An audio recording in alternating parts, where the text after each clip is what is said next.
À Saint-Gilles-Croix-de-Vie, tous les ans, à la même époque, on ne résiste pas à la sustentation. Curieux cet engin qui se joue de toutes les surfaces.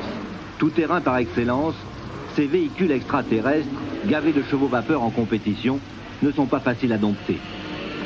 En chevauchant ces drôles de baignoires gonflables, les pilotes, comme tous les pilotes, encaissent leur dose d'adrénaline. Quand on est dans le bain, la trouille disparaît. La trouille, c'est la veille, c'est l'avant-veille, c'est 8 jours avant. C'est le track en fait, c'est la trouille en course, non.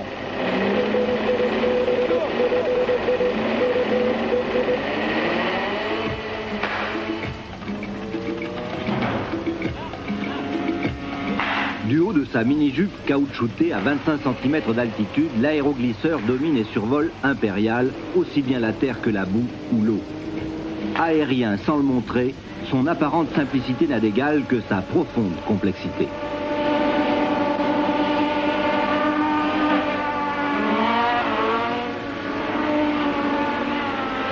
Il faut être fondu, il faut être passionné, parce que c'est une machine, ça ressemble à une baignoire avec un moteur de machine à coudre, mais pour les faire avancer comme elles avancent, c'est vraiment du peaufinage mécanique très très fin.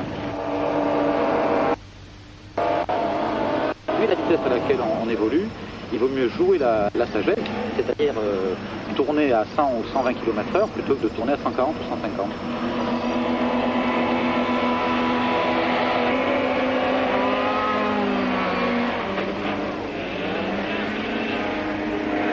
La différence essentielle qu'il y a entre un aéroglisseur et une moto-tamponneuse, c'est qu'un aéroglisseur, on n'a pas le droit de tamponner. Si on tamponne, c'est fini, c'est pas le jeu.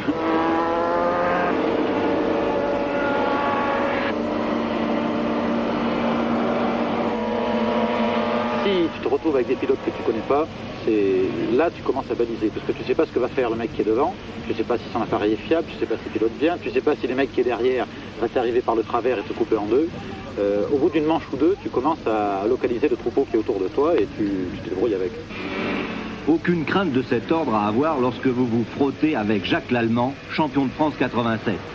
Il a accepté, malgré le handicap que représente le poids du matériel de tournage sur son aéroglisseur, de vous faire vivre quelques instants de course en direct.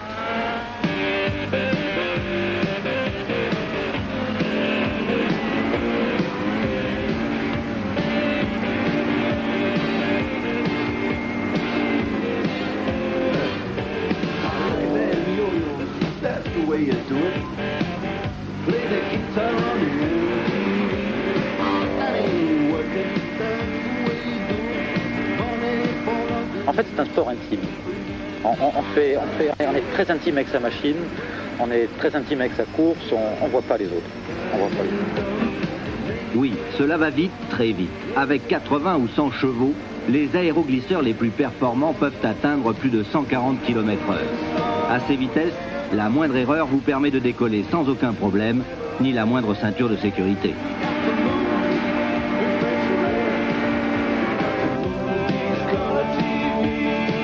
Pour maîtriser cette véritable savonnette qui ne demande qu'à partir pour de longues glissades, il faut contrôler et balancer le poids de son corps tout en jouant de la manette des gaz.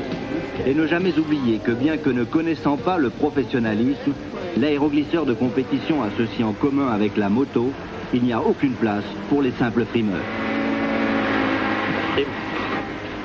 La frime, c'est la première année, c'est la première manche et c'est le premier gadin.